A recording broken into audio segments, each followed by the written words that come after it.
¿Cómo están? Muy buenos días tengan todos ustedes.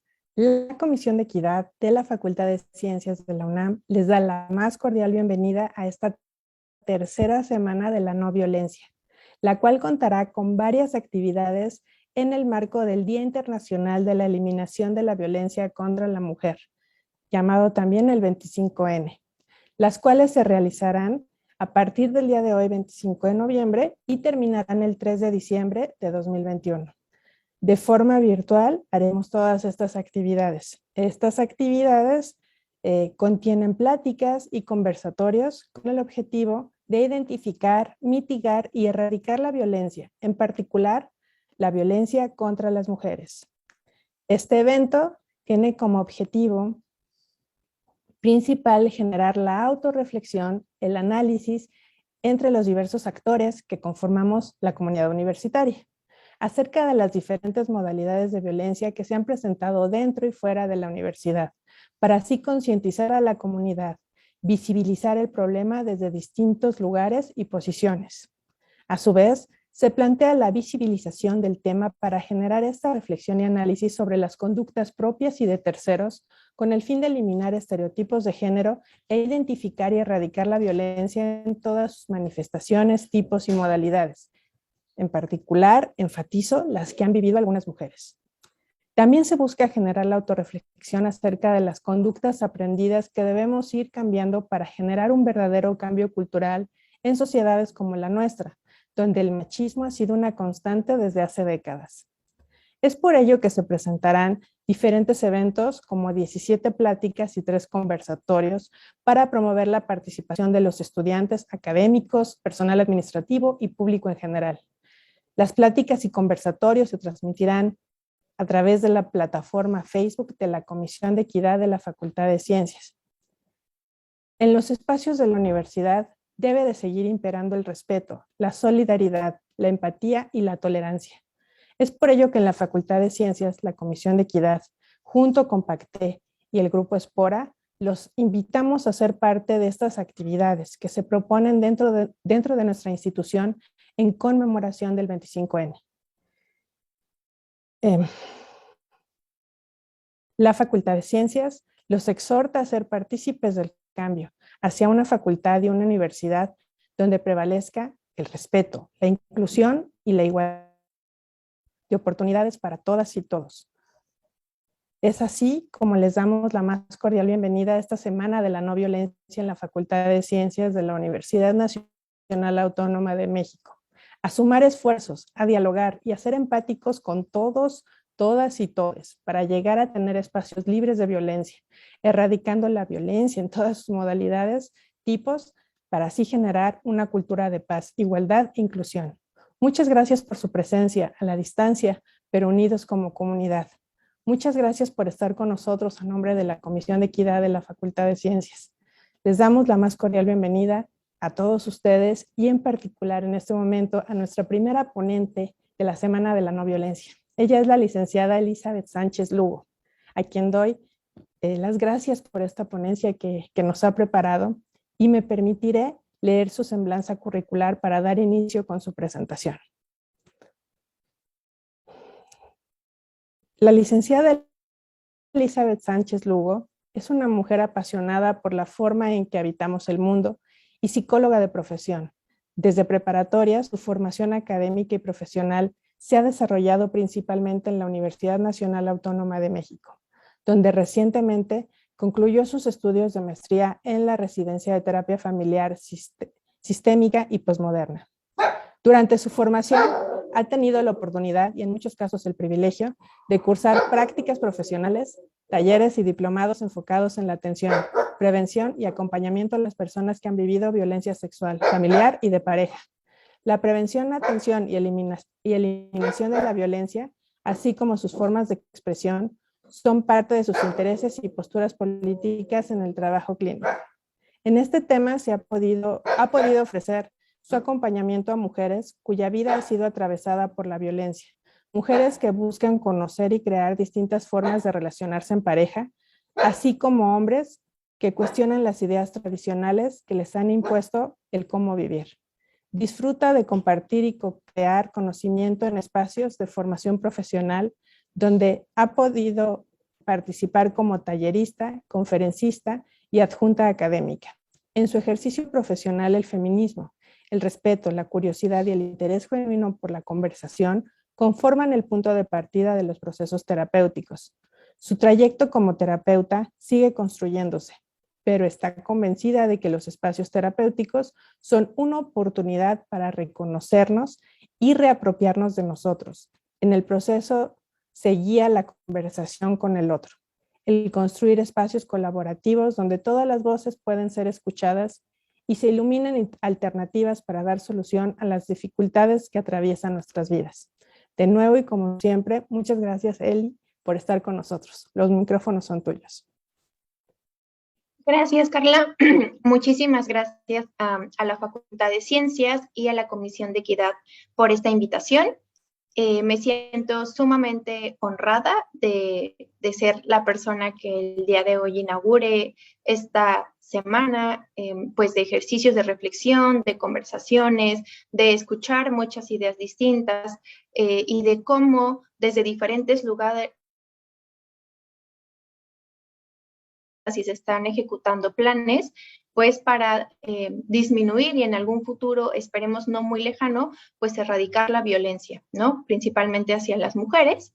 Y bueno, pues el día de hoy les voy a compartir y les voy a hablar un poquito de la revictimización. Creo que es un término que hemos escuchado constantemente, sobre todo aquellas personas que nos inclinamos o hemos estado familiarizadas con el tema de la violencia.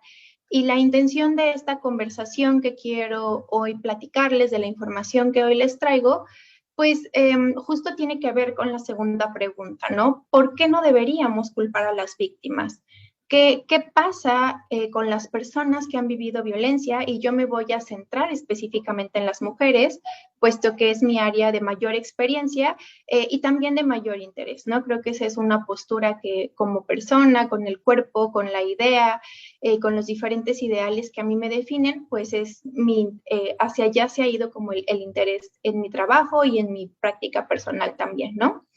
Y hoy les quiero platicar un poquito más de esto para poder tener pues ideas mucho más amplias. Les invito muchísimo a una reflexión muy consciente a partir de lo que les haga clic en esta conversación que les voy a presentar y también a poner todas sus dudas para poder resolverlas y pues esto, que sea algo muy fluido, que sea algo que nos permita realmente pensar y ampliar nuestros horizontes sobre lo que conocemos de cómo se vive la violencia, ¿vale?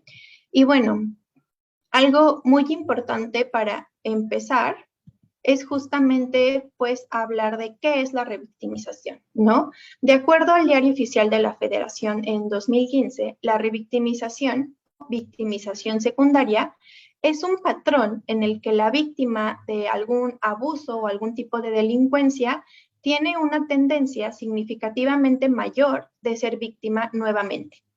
Se entiende como la experiencia que victimiza a una persona en dos o en más momentos de su vida.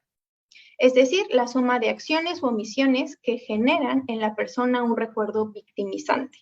Esto se refiere básicamente a que las personas específicamente que han vivido violencia tienden a ser revictimizadas, es decir, a volver a revivir el suceso que ya experimentaron. Y esto se puede hacer de diferentes formas, ¿no? Se puede revivir contándolo de nuevo, siendo insistentes en los detalles, pidiendo una explicación mucho más amplia de lo sucedido, que tal vez no es necesaria, y justamente la revictimización puede ocurrir en diferentes niveles. Puede ocurrir en el nivel interpersonal, es decir, yo como víctima de violencia le cuento a mis amigos, a mi familia, a mi círculo cercano que vive una situación que me hizo sentir vulnerable, que me hizo sentir herida, que me hizo sentir en riesgo. Y mi familia puede hacerme preguntas como, ay, pero pues eso es normal, ¿no? O siempre te pasaba, ¿no? O pues ya sabíamos que era así. O sea, como un poco cuestionando el hecho de tú te estás sintiendo mal por esto que no es tan importante, o te estás sintiendo mal por esto que a todo el mundo le pasa, o por esto que ya te había pasado antes y no habías hecho nada. Ese es un poco lo que puede ocurrir en el círculo interpersonal. La revictimización también puede ocurrir en el espacio social, y creo que este nos puede sonar mucho más familiar, porque lo vemos en las redes sociales, lo vemos en las noticias, lo vemos en los periódicos, y tiene que ver con cómo se maneja una noticia de violencia, por ejemplo, en los medios de comunicación, ¿no?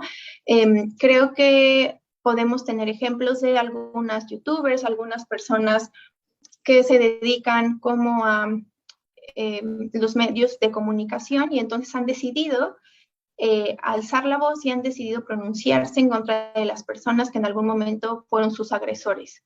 Y entonces lo que suele hacer el periodismo es culpar a la víctima, ¿no? Y entonces decir, ¿por qué no denunció antes? Y si le lastimaba tanto, ¿por qué no le dijo a nadie? Solo lo está haciendo para ganar más followers, solo lo está haciendo para que le den dinero, está destruyéndole la vida a la persona. Y entonces eso está en los medios de comunicación. Pero si lo pasamos a una persona que no es el foco de los medios de comunicación, pero que su caso es muy resonado, existen otro tipo de explicaciones, ¿no? Que terminan por ser revictimizantes, como el hecho de decir, pues claro, pues es que ¿qué hacía una mujer a las 5 de la mañana saliendo de un bar, tomada? ¿Por qué no iba con más personas? ¿Por qué iba vestida así? ¿Por qué estaba tatuada? ¿Por qué no estaba en su casa? Miles de explicaciones que lo que buscan es pues quitarle importancia a lo sucedido, pero sobre todo terminan por volver a culpabilizar a la persona que vivió el delito. Y creo que esto es muy importante, porque justamente de ahí viene la victimización secundaria, ¿no? Del hecho de, está ocurriendo un acto que digamos, jurídicamente no tendría que ocurrir, y se está cuestionando a la persona que lo vivió.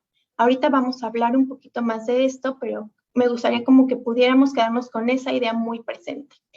Y otro tipo o otro nivel donde ocurre la revictimización es en el nivel institucional.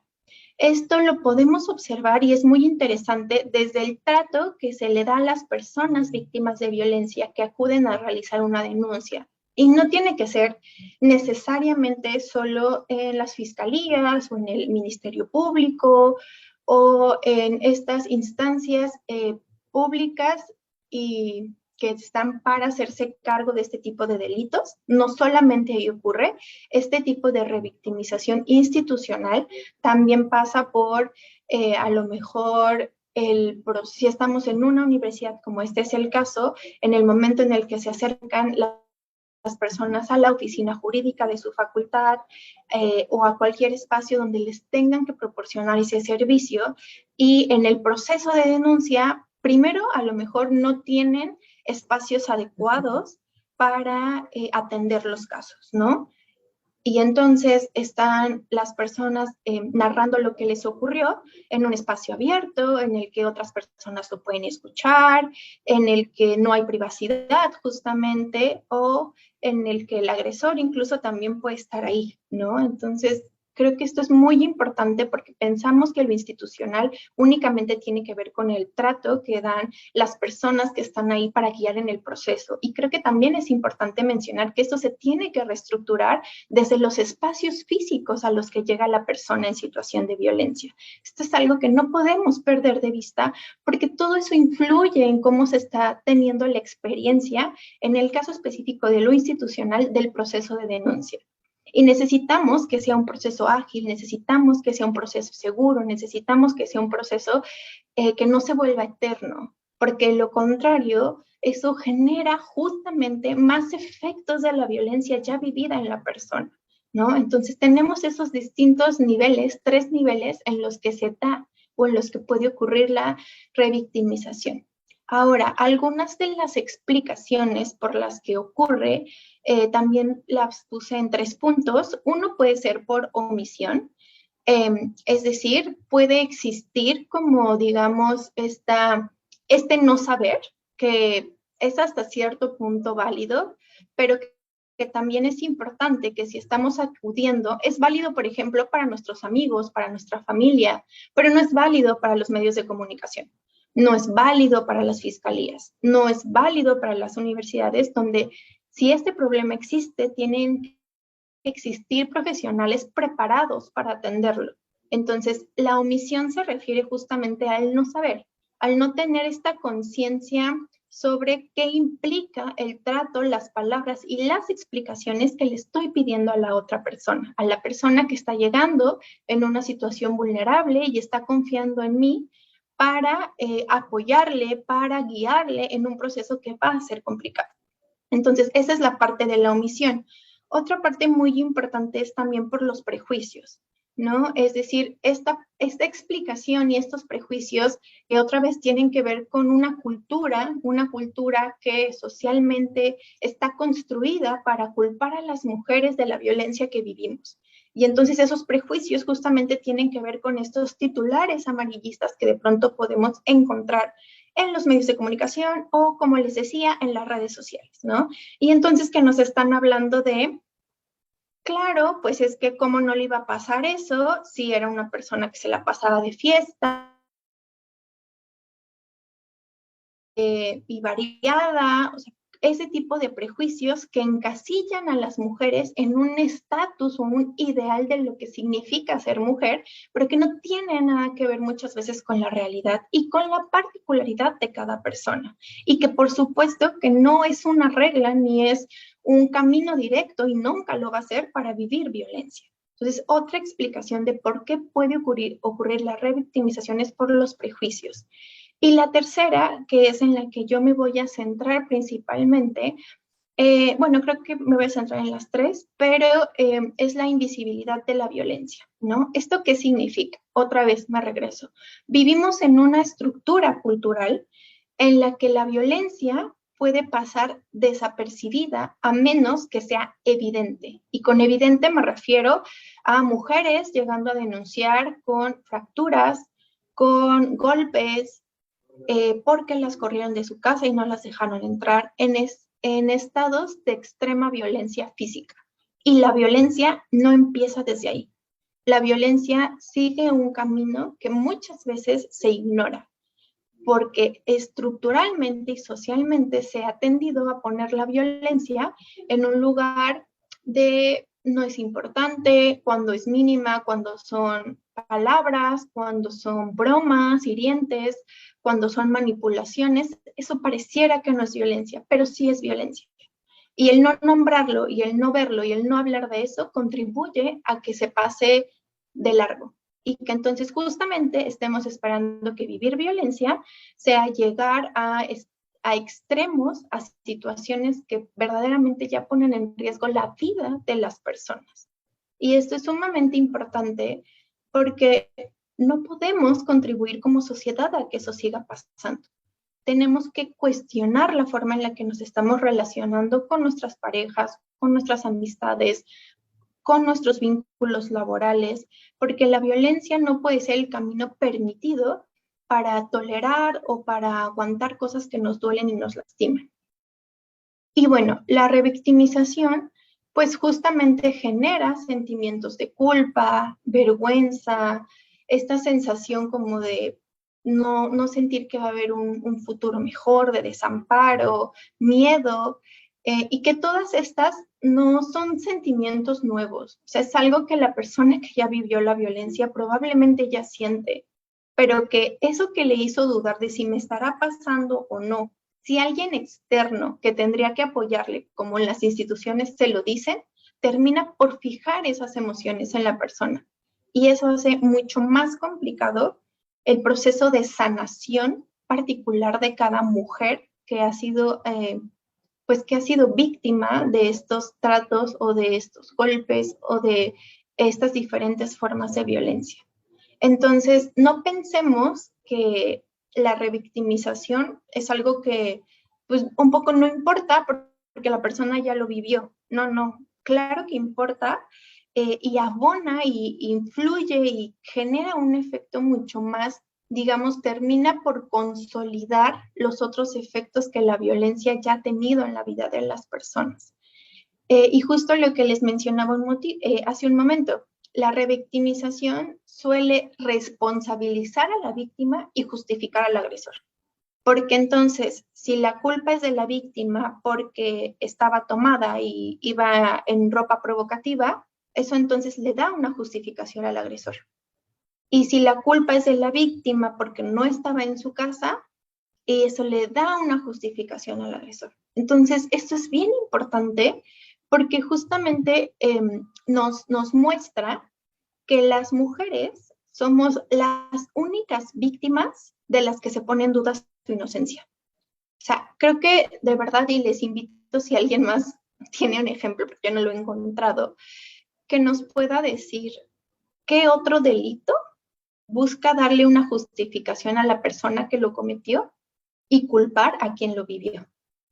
¿Saben? O sea, si vas en la micro y te roban tu mochila, nadie te va a decir, no, es que, ¿por qué tomaste esa micro? O es que solo tú llevabas mochila. No, no inventes. O sea, claro, es obvio, si llevas mochila te la van a robar.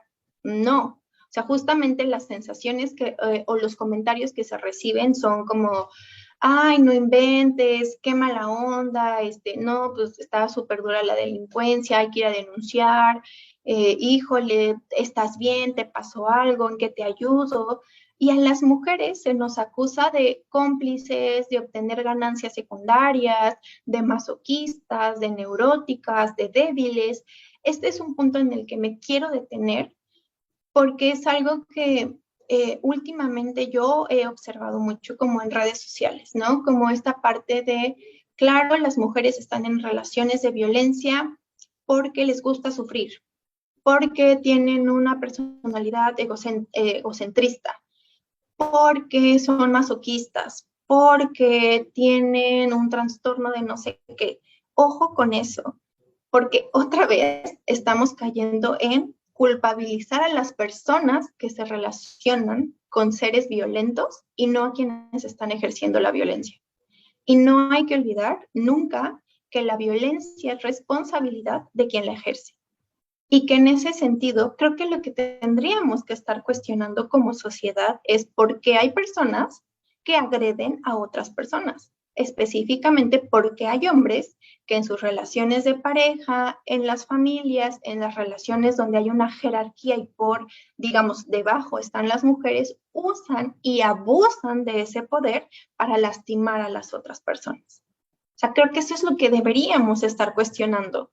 No si una mujer parece débil porque no dice lo que le molesta, no si una mujer está obteniendo estabilidad, un trabajo, la están manteniendo, o no porque una mujer iba vestida de esa forma, no porque una mujer consume alcohol, no porque una mujer disfruta de su sexualidad. Dejemos de cuestionar a las personas que están recibiendo la violencia, porque estamos quitando el foco de que hay personas que se sienten libres de ir por ahí haciendo comentarios hirientes, tocando cuerpos que no les pertenecen, ejerciendo y abusando del poder que les confiere un trabajo, un estatus, una relación. Entonces, esto es sumamente importante porque, otra vez, la violencia es responsabilidad de quien la ejerce. Otro motivo, digamos, por qué cuestionamos a quien vive violencia y que tiene que ver con la estructura otra vez social en la que vivimos, ¿no? O sea, hay una estructura que normaliza que los hombres tengan conductas agresivas y que se justifiquen diciendo que es su carácter, que es porque tomaron, que solo les pasa cuando tienen una furia desmedida. Y entonces pareciera que eso es lo normal, pareciera que las personas no podemos ser capaces de regular nuestras emociones y nuestros afectos. Entonces, ojo con eso, porque justamente cuando la explicación es porque las mujeres son débiles, estamos justificando que entonces los hombres tienen permitido hacer eso. Y creo que eso repite el ciclo. Y ahorita vamos a entender un poquito más de dónde vienen estas ideas de ser cómplices, de obtener ganancias, de ser masoquistas, de ser débiles. Pero otro aspecto por el que se termina cuestionando a las personas que viven violencia es justamente porque la violencia se vuelve un acto privado, porque generalmente la violencia inicia con aspectos chiquitos, y lo pongo así chiquitos porque no son chiquitos, pero más bien son aislados, no ocurren frecuentemente o parecen como no dañinos, ¿no? Y quien lo suele hacer suele ser una persona conocida. Eso promueve que la violencia se quede como en cortito, como en las relaciones uno a uno, en las relaciones de pareja, en las relaciones familiares, en las relaciones en los laboratorios, en las relaciones en los salones de clase, donde parece que como es una broma, es un comentario, es un aspecto, una comparación inapropiada, no pasa nada, ¿no? Y entonces eso va haciendo que la violencia se vuelva un acto privado. Cuando en el momento en el que se hiere a una persona, eso es algo político y es algo público, porque tiene que ver con la forma en que las personas expresan y viven su día a día, se viven en el mundo. Y entonces creo que eso no nos tendría que ser ajeno a nadie. Además de esto, la vergüenza de vivir estas situaciones favorece que sea algo que se oculte socialmente y se quede uno como otra vez como privado, ¿no? Porque lo que está viviendo la violencia empieza a preguntarse, ¿esto será grave? ¿Esto será importante? ¿Esto que estoy viviendo yo no será exagerado? Empieza a cuestionarse estas formas de violencia que pueden ser otra vez como casi pasar inadvertidas, pero que están incomodando. Pero como nadie dice nada, pero como es algo de lo que no se habla, pero como no se explora ampliamente, parece que uno tiene que aguantar. Además de esto, otra vez, socialmente a las mujeres se nos ha colocado en un lugar de obediencia, ¿no? Las niñas bonitas no alzan la voz, las niñas bonitas no se enojan, las niñas bonitas regulan sus emociones, las niñas bonitas son obedientes, ¿no? Además se nos responsabiliza por los vínculos que establecemos. Y entonces tenemos a mujeres agotadas en casa teniendo 3 jornadas, 4 jornadas laborales, porque ahora son profesionistas, porque son mamás, pero aparte tienen que llegar y atender a la familia y cuidar quién se enojó, con quién se peleó, cómo lo resolvemos y aguantar, aguantar, aguantar, aguantar. Y ojo, porque esto se empieza a romantizar y entonces las mujeres somos súper mujeres y las mujeres podemos con todo y no, no tendríamos que poder con todo. No tenemos por qué poder con todo, no tenemos que resolver todo, no tenemos que hacernos cargo de actividades, de relaciones, de las emociones de otras personas. Tenemos que hacernos cargo también de nosotras, de nuestras emociones, de nuestras preocupaciones, de lo que nos lastima. Entonces, esto es algo que se va configurando y vean cómo se crea una especie de ciclo, como de relación muy atrapante, porque estructuralmente las mujeres estamos muy educadas y muy socializadas para estar en silencio, para aguantar, para no armar problemas, para resolver problemas, para hacernos cargo, y entonces ahí hay como dobles mensajes, porque se nos está dando permiso para hacer ciertas cosas, pero también se nos está limitando para otras. Entonces, ojo con eso, porque eso está en todas las dinámicas que vivimos, en las parejas, en las familias, en las relaciones de trabajo, en las amistades. Entonces hay que estar como muy al pendiente de irnos monitoreando. Y el tercer punto justamente es que la violencia no es un hecho aislado. O sea, la violencia justamente no se puede ir a lo privado y no puede ser una cuestión solo de mujeres, en el sentido de que ellas lo propicien, lo busquen, lo favorezcan, porque la violencia, otra vez, y voy a ser muy insistente en esto porque es algo que me interesa que quede súper claro, es responsabilidad de quien la ejerce. Solo esa persona es responsable de lo que está haciendo. Porque aquí creo que es bien importante y creo que lo podemos identificar muy bien, que por ejemplo esta idea de, no, es que él no es violento, es que tiene un carácter muy fuerte, o no, es que cuando se estresa es cuando se enoja. O no, es que solo cuando toma se pone así, pero esta violencia no pasa si se estresa en el trabajo, porque no le va a ir a gritar a su jefe. O no pasa cuando sale con sus amigos, porque a ellos no los va a amenazar, ni los va a coaccionar para hacer cosas que no quieren.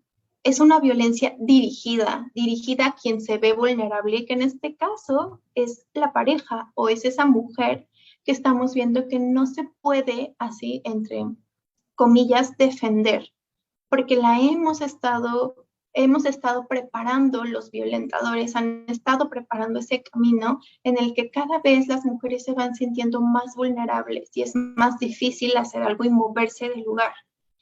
Y también justo recordar que la violencia es algo sistemático, va escalando y va aumentando. Lo que les decía, la violencia puede empezar con bromas hirientes, comparaciones inapropiadas, eh, descalificaciones en forma de broma, y de ahí va aumentando. Y es esporádica, no es diario, no es incidente, no es cada hora. Puede llegar hasta ese lugar, pero no inicia así. Entonces, cada vez que escuchamos o leemos que una mujer denunció a alguien, que una mujer vivió en una situación complicada, que una mamá se salió de casa y se llevó a sus hijos y no le dijo al esposo, habría que preguntarnos desde hace cuánto tiempo había estado intentando hacer eso, o desde hace cuánto tiempo estaba pasando por esa situación. Porque solemos quedarnos en, ay, porque hasta ahorita, ay, ¿por qué lo hizo así? ¿Por qué no lo pensó más? ¿Por qué no pidió ayuda? Y entonces es súper importante entender que la mujer en lo que menos está pensando es en un plan elaborado para hacerlo. Lo que quiere hacer es dejar esa relación. Y en ese momento en el que haya elegido, se sintió valiente para hacerlo.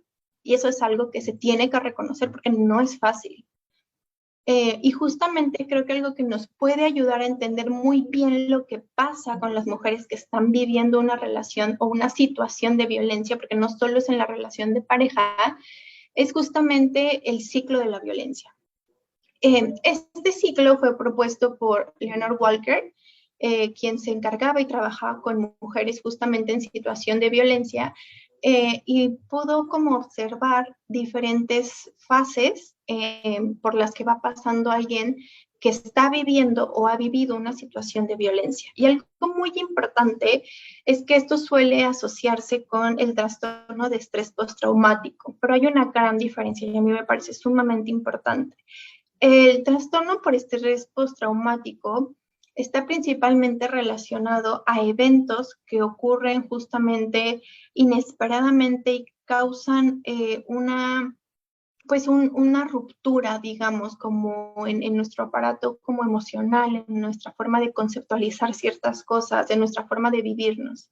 Y es importante pues repararlo, ¿no? O tratar como de sanarlo, creo que me gusta más esa palabra.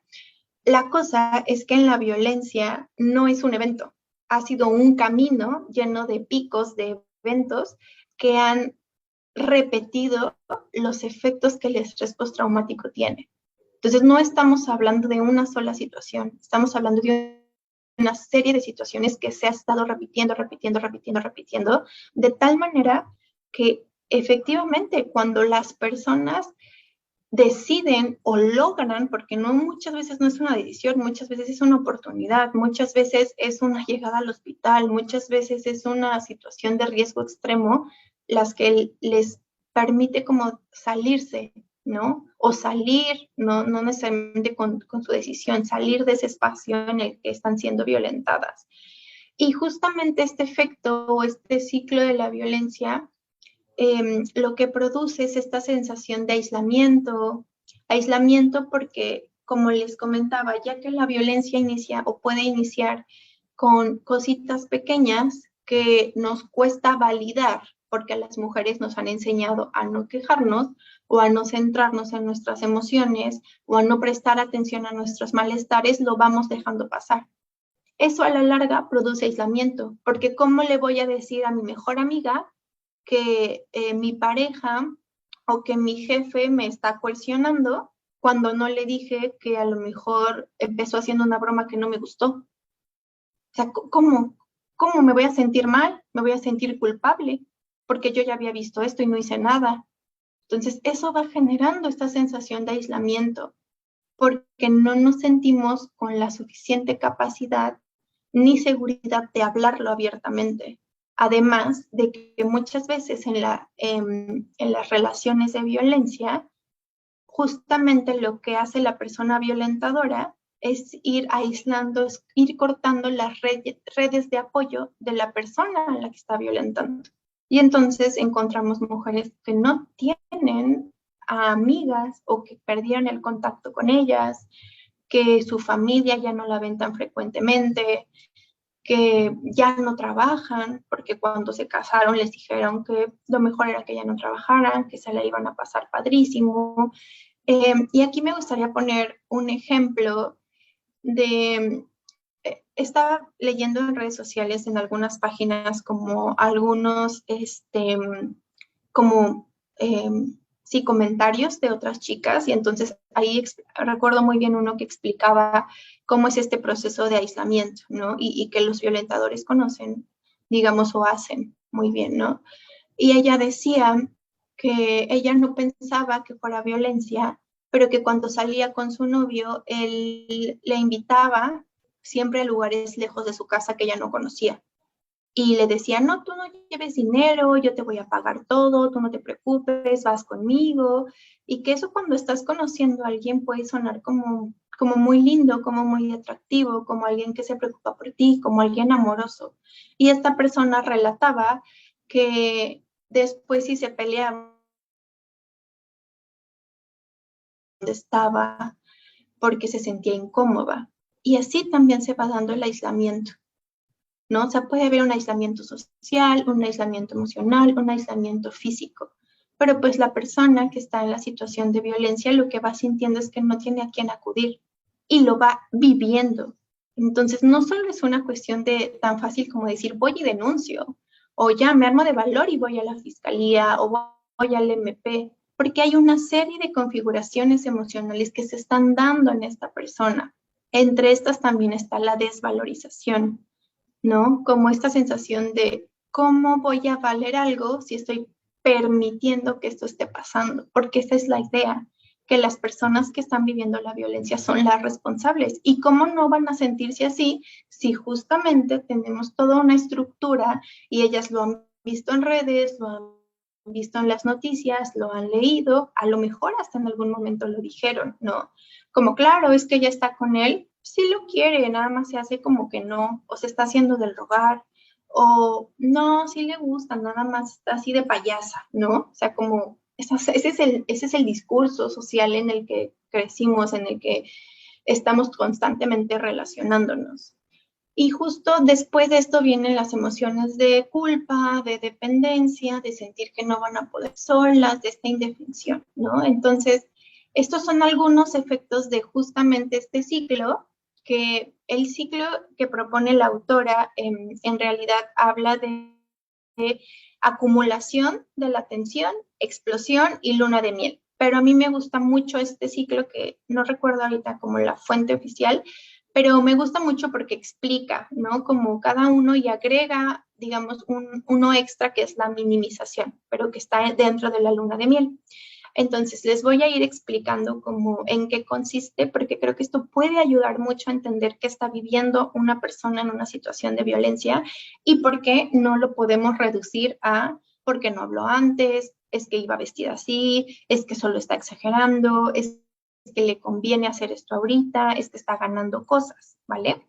Entonces, a mí me gusta empezar con la acumulación de la atención, que aquí dice acumulación y enojo, porque justamente esa fase la podemos observar en estas cositas chiquitas, ¿no? A mí me gusta verlo como un vaso que se va llenando y entonces se va llenando de bromas hirientes, de pellizcos inocentes, de empujoncitos, de comparaciones descalificadoras, de malos tratos, como sutiles, digamos, ¿no? Como otra vez en forma de bromas, como esto de decir, ay, hoy ya estás más gordita, ay, pero es de cariño, no te enojes, cuando eso es algo que a la persona claramente le lastima, ¿no?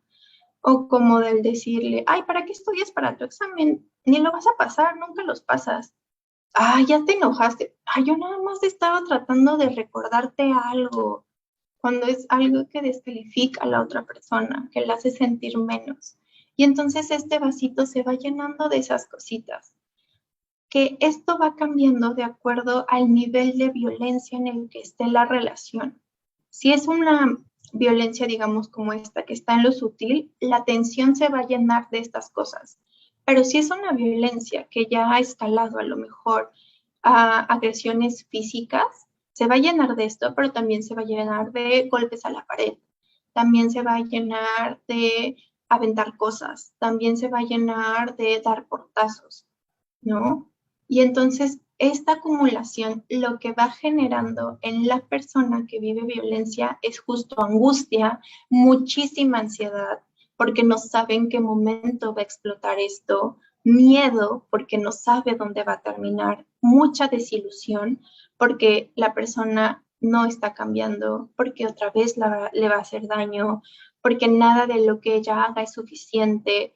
Y entonces la persona que vive violencia va teniendo como esta situación de tratar de contener, tratar de minimizar, tratar de justificar, de decir, no, es que es porque está enojado, es porque no tendí bien la cama, es porque llegué tarde, es porque no contesté los mensajes, es porque agregué a alguien nuevo a Instagram, ¿no? Porque estamos creyendo que nosotras somos quien puede parar esa violencia, que si nosotras hacemos algo distinto, él va a cambiar, que si nosotras nos vestimos como dice, ya no hablamos de cierta forma, ya no tenemos amigos, va a ser distinto. Y esa es lo que atrapa, como esta idea de es algo que podemos parar. Y entonces cuando la cosa explota, cuando el vaso ya se llenó, lo que sale pues es justamente esas discusiones, como en el ejemplo que les daba de, pues a ver cómo te regresas a tu casa, yo no te voy a regresar, ¿no? O de, pues voy y me beso con otra chava en este momento. O de, pues te repruebo. O de, pues le voy a contar a todos que eres una tal por cual, ¿no? Y entonces hay amenazas, otra vez, si la cosa está todavía, digamos, en lo verbal, si la cosa ya escaló a lo físico, pues hay golpes, ¿no? Hay estas situaciones de correrlas de casa, hay quitarles el dinero, hay ley de hielo, hay amenazas mucho más explícitas. Y entonces esta explosión se vive como un momento de otra vez muchísimo miedo, de mucha impotencia, porque no funcionó lo que tratamos de hacer antes, de mucha soledad porque no hay a quien acudir. Otra vez, ¿cómo voy a ir a decirle a alguien que estoy viviendo esto?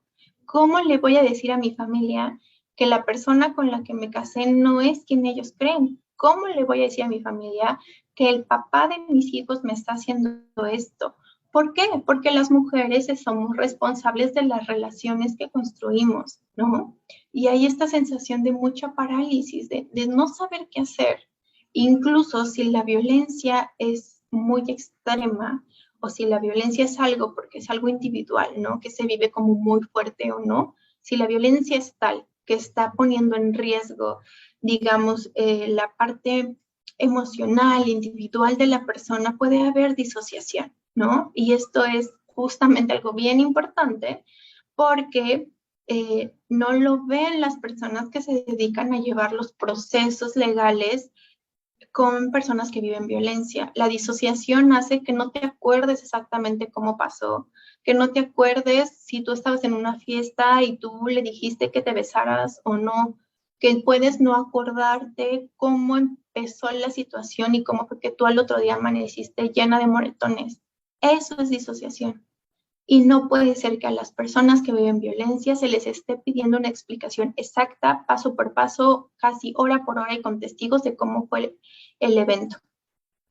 Y aquí me gustaría recomendar una serie que se llama Inconcebible, está en Netflix y creo que ejemplifica muy, muy bien la disociación. Y ejemplifica muy, muy bien la revictimización justamente de una chica que sufre un ataque sexual y justamente las personas que le toman el testimonio ponen en duda lo que dijo y le dicen cosas como, es que, a ver, primero me dijiste que fue entre esta hora y esta hora. En tu segunda versión me dijiste que fue a esta hora. ¿Qué pasó ahí? ¿No? O sea, cuando, digamos, la historia, el discurso, lo vivido es lo mismo, ¿no? Pero acá lo importante es que las horas cuadren, ¿no? Y cuando claramente la chica vivió un proceso de disociación, porque fue algo tan perturbador para ella que no se quiso quedar a vivirlo, ¿no? Y tuvo que perder, digamos, el conocimiento. Entonces, esto es súper importante porque estamos hablando de algo que deja huellas más allá de lo físico en ocasiones. Y después de esta parte de explosión de la violencia viene la luna de miel, que en este ciclo se divide en minimización y reconciliación. Me parece como muy ilustrativo, ya que la minimización vienen como estos sentimientos de culpa, de vergüenza, de confusión, de otra vez miedo. Si se dan cuenta, el miedo siempre está presente y creo que no tendríamos por qué vivir con miedo 24/7 y sin embargo estamos viviendo así. Entonces creo que ahí hay varias cosas que cuestionarnos y que hacer sobre todo. Y entonces esto es bien importante porque creo que nos puede ayudar como a ampliar la idea de este mensaje del ser masoquistas, ¿no? Porque muchas veces esta minimización tiene que ver con la misma supervivencia. Muchas veces el sentir confusión, el sentir vergüenza, el sentir lástima hacia nosotras, tiene que ver con que acaba de pasar algo que a momentos sentimos que puso en riesgo nuestra vida, o que acaba de pasar algo que no supimos qué hacer y sentíamos que esa era la mejor opción. Y a lo mejor sí era la mejor opción. Que llegan conmigo, que han vivido una situación de violencia y me dicen, es que ¿por qué no hice nada? Es que ¿por qué no grité? Es que ¿por qué no pedí ayuda? Y creo que es bien importante decir, porque a lo mejor no podías, porque a lo mejor sentías que no era lo más inteligente en ese momento, porque a lo mejor sentías que si oponías resistencia podías perder la vida y para ti eso era más importante. No lo sé. O sea, hay muchos factores que influyen en por qué las personas que viven violencia no denuncian de inmediato, no logran pronunciarse y decir, no voy a estar con esta persona que me da malos tratos. No es tan sencillo, justamente porque este ciclo está pasando todo el tiempo. Y entonces esta minimización muchas veces tiene que ver con no sé cómo salir de esto, no me siento fuerte para salir de esto, no con que te guste, no con que obtengas ganancias, no con que seas masoquista. Y después viene la parte en la que el violentador acude y entonces vienen esta situación de las flores del perdón, el hecho de decir, es que estaba muy alterado, no va a volver a pasar, es que estaba demasiado molesto, es que ya sabes cómo soy cuando esto no está listo, pero te prometo que ya voy a cambiar, vamos a terapia, ya no va a volver a pasar esto enfrente de los niños. Y entonces la persona que vive violencia, pues un poco dice, híjole, pues le creo, ¿no? Entré un poco porque es la mejor opción y también un poco porque es una relación afectiva generalmente, en las que la violencia ha escalado tanto o en las que los ciclos están como más fijos. O no necesariamente es afectiva, pero a lo mejor es una relación que pone en riesgo mi carrera, que pone en riesgo todo lo que he logrado y que sí me ha costado. Entonces no es tan fácil decir que no, no es tan fácil salirse, no es tan fácil aventar todo por la borda, no es tan fácil sentirse responsable de que destruiste a tu familia, porque aparte te hacen sentir así. Entonces, muchas veces el hecho de el ciclo también se vuelve una estrategia de supervivencia hasta que ven la oportunidad de salir. Y entonces muchas veces la oportunidad se vive como, eh, híjole, pues se lo digo ahorita a esta amiga, o se fue de viaje de trabajo, me voy ahorita con los niños sin preparar nada, sin avisarle a nadie, sin tener dinero, sin tener un plan. Y híjole, creo que eso se requiere mucha valentía para que todavía después la familia, los amigos, la sociedad las juzgue, ¿no? Entonces, creo que habría que pensar mucho en esto. Creo que me estoy extendiendo mucho de tiempo, pero quería detenerme aquí Y bueno, esa es un poco la explicación de por qué terminamos culpando a las mujeres que viven violencia y por qué tenemos que dejar de hacerlo. Porque ya vimos que no es tan sencillo como despertarse un día y decir, hoy me da tiempo de ir a la fiscalía, voy a ir. No es así. Es algo muy complejo, es algo que está lleno de emociones que se han repetido constantemente, es algo que psicológicamente tiene raíces muy profundas, aunque no se vea, digamos, en lo físico tan evidentemente. Entonces no estamos en situación de andar describiendo por qué las mujeres denuncian o no denuncian, o en qué momento, o cuál es el camino que deciden, o por qué lo hacen de tal forma y no van directamente con las leyes, etcétera, etcétera. Es mucho, mucho más complejo que eso. Y entonces mi invitación o mi propuesta es sí a reflexionar toda esta parte, pero también a saber qué podemos hacer, ¿no? O sea, qué es lo que sí podemos hacer cuando una persona, una amiga, un familiar, alguien que apenas sí conocemos, se acerca y nos platica, oye, creo que estoy viviendo una situación de violencia. O a lo mejor no usa violencia, pero te dicen, oye, es que no me estoy sintiendo cómoda, cómodo con esto que está pasando. O sabes que es que me di cuenta que la otra vez pasó eso en el trabajo, en mi familia, en mi pareja y no me gustó. Y entonces algo bien importante es partir de dos ideas. Una, evitemos, por favor, evitemos usar el lenguaje técnico porque empezamos a poner etiquetas y empezamos a ponerle cargas a las personas que no tienen. Y esto lo digo específicamente otra vez por todo el contenido en redes que constantemente y muchas veces sin estar avalado por alguien que, digamos, conozca del tema o que sea experto en violencia, o que sea experto en género o que al menos esté sensibilizado en por qué nos pasa esto.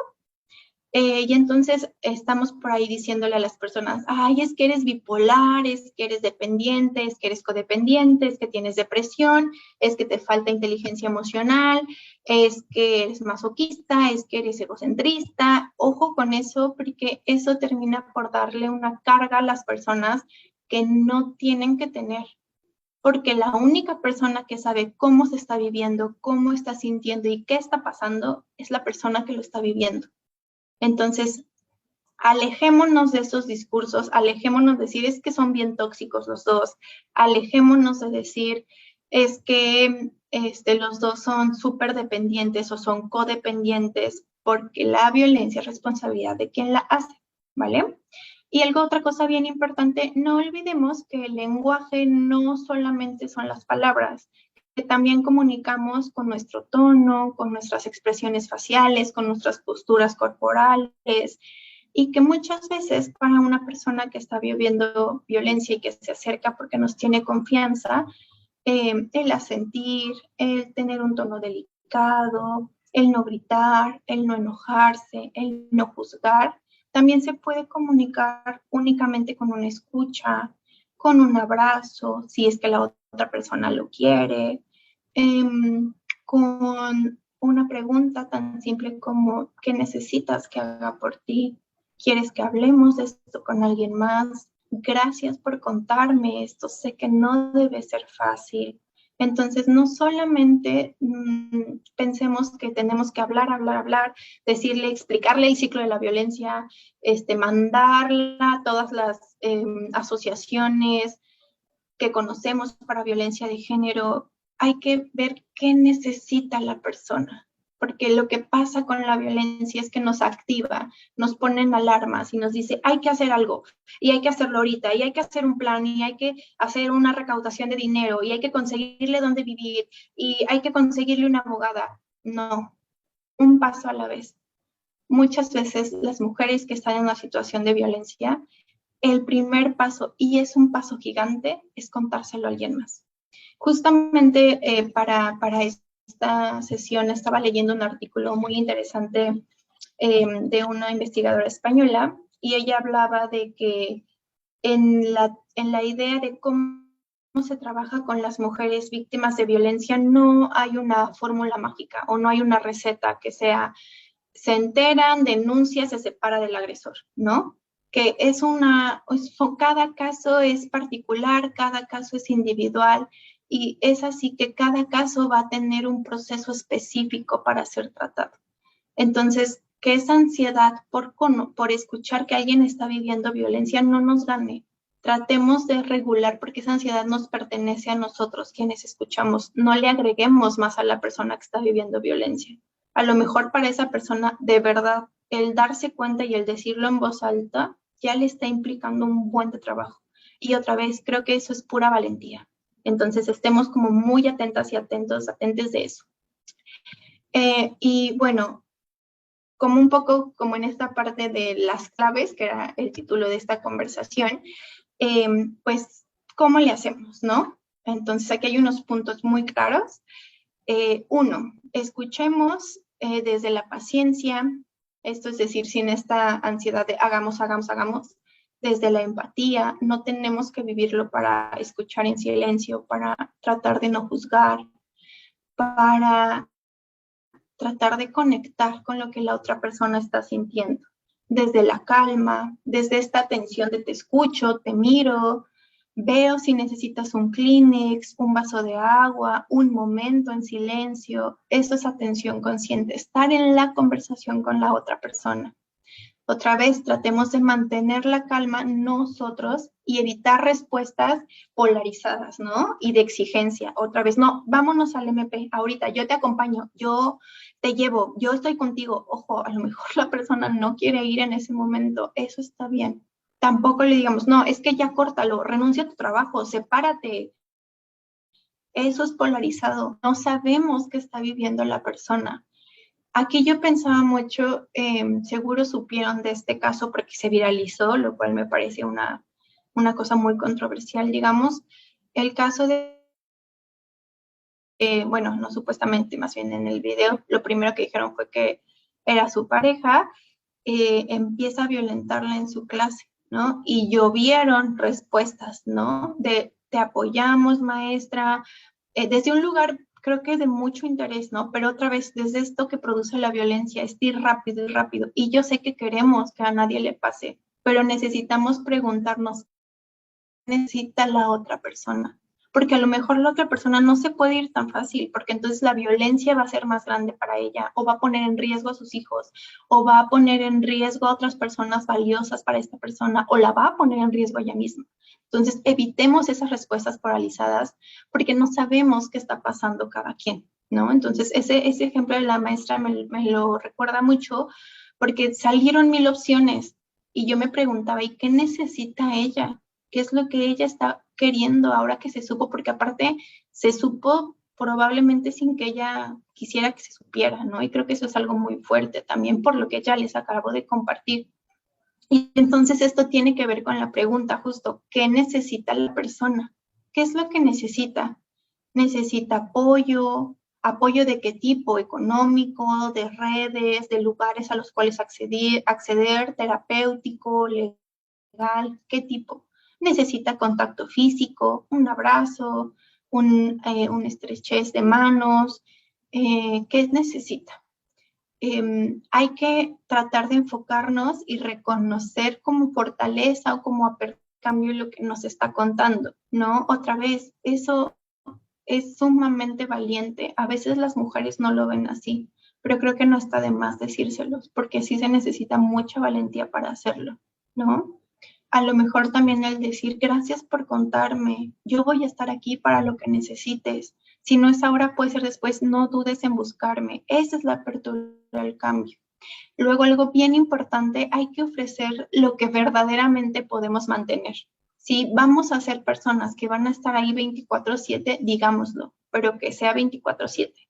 Si solo podemos estar en ese momento, expresémoslo también, pero seamos claras y claros con lo que podemos brindarle a esta persona que se está acercando a nosotros. Hay que tratar de promover conversaciones de cambio. ¿Esto a qué se refiere? Justamente hacer preguntas a lo mejor como orientadas al futuro, no como, oye, ¿ya has pensado cómo qué pasaría si te vas de estancia a este otro lugar que me habías comentado? Oye, ¿y qué crees que podría pasar cuando ya no vivas con esta persona, cuando ya nos hayan platicado de que sea su idea, por ejemplo, ¿no? También podemos favorecer conversaciones centradas en los éxitos pasados de las personas. Oye, ¿te acuerdas cuando hace muchísimo tiempo cortaste con este novio y creíste que que no lo ibas a superar y sufriste mucho? Bueno, a lo mejor es, ¿qué te ayudó de esa relación? ¿Qué podría hacer la diferencia hoy, no? Y muy importante, tratemos de dar respuestas desde lo que genuinamente, desde lo que realmente, digamos, identificamos nosotros, que sentimos al escuchar estas historias, ¿no? Porque también se vale decir, oye, lo que me dijiste me conmueve mucho, me pone triste o me enoja, pero estoy aquí para ti.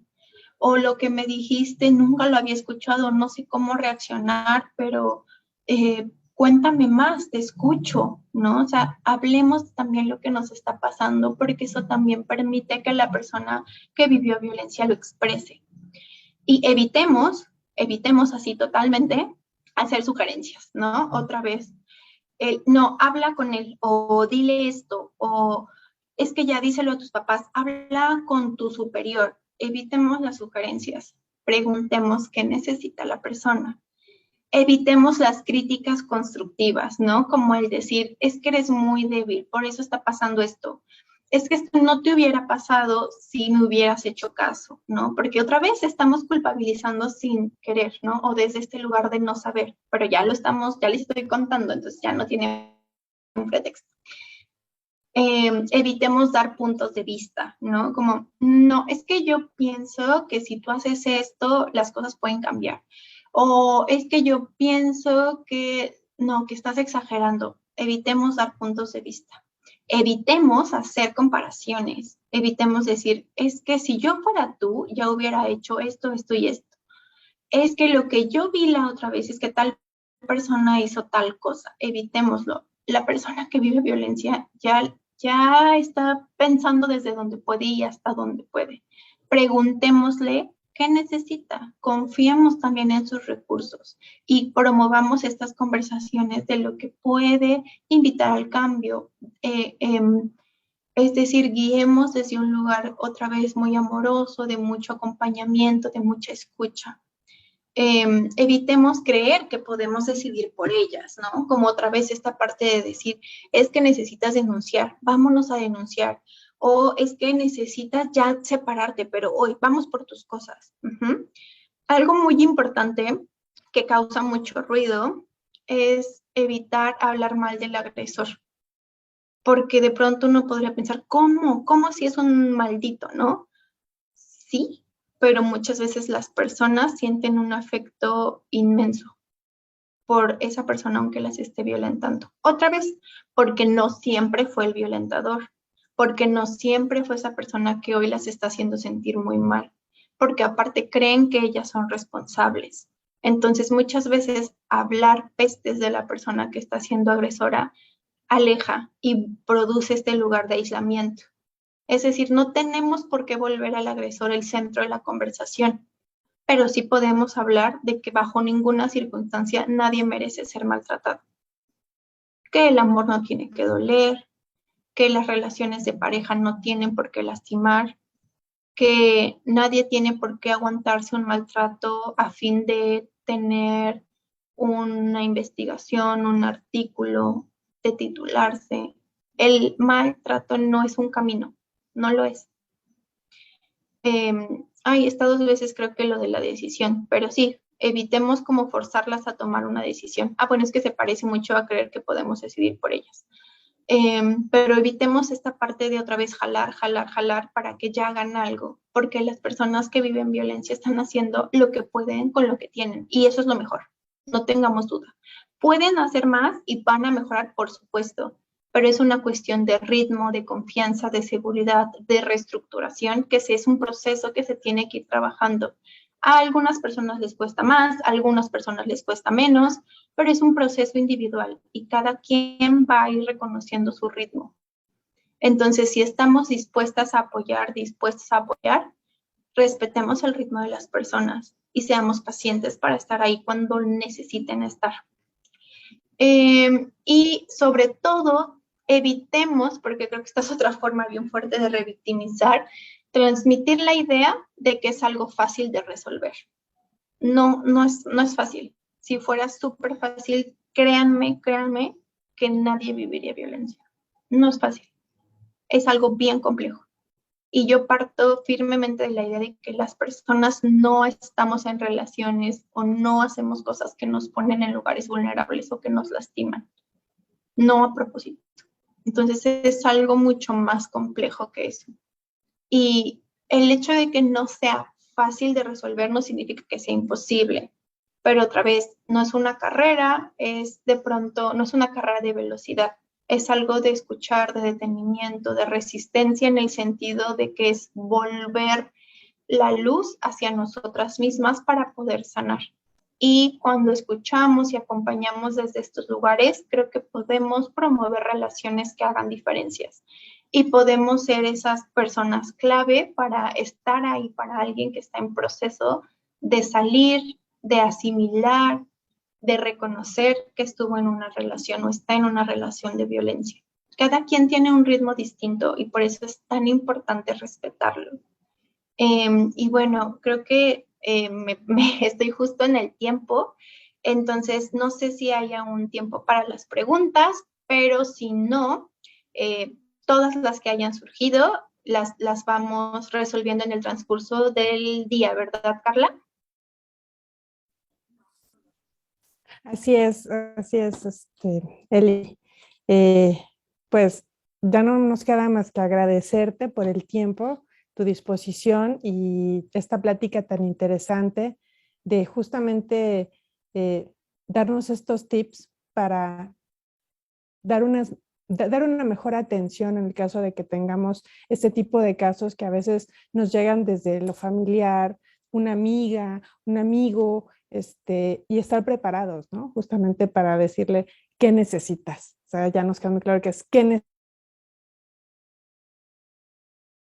necesitaría, sino qué necesitas tú, porque tú eres la persona que está viviendo esa situación de violencia. Y creo que es muy enriquecedor todo lo que nos dijiste. Seguramente habrá muchas preguntas al respecto y pues ya nada más nos queda pues darte las gracias el día de hoy por esta excelente ponencia, decirle a la gente que nos está viendo que pueden dejar sus preguntas en el chat de Facebook, donde tú las responderás en el transcurso del día o de la semana conforme vayan escuchando la plática. Y bueno, pues esto es nada más. Muchas gracias de veras para dar entonces paso a nuestro siguiente ponente que ya está por aquí, que es nuestra siguiente ponencia ahorita a las 10 con el doctor José Luis Ayó Pérez. La plática es violencia de género en México con cifras oficiales, dentro del marco de esta conmemoración del 25N, el Día Internacional para la Eliminación de la Violencia contra las Mujeres. Y pues agradecerles a todos por su comprensión, por su disposición de estar aquí y nos vemos en la siguiente plática. Eli, muchas gracias y a todos hasta el ratito. Muchas gracias, Carla. Buen día.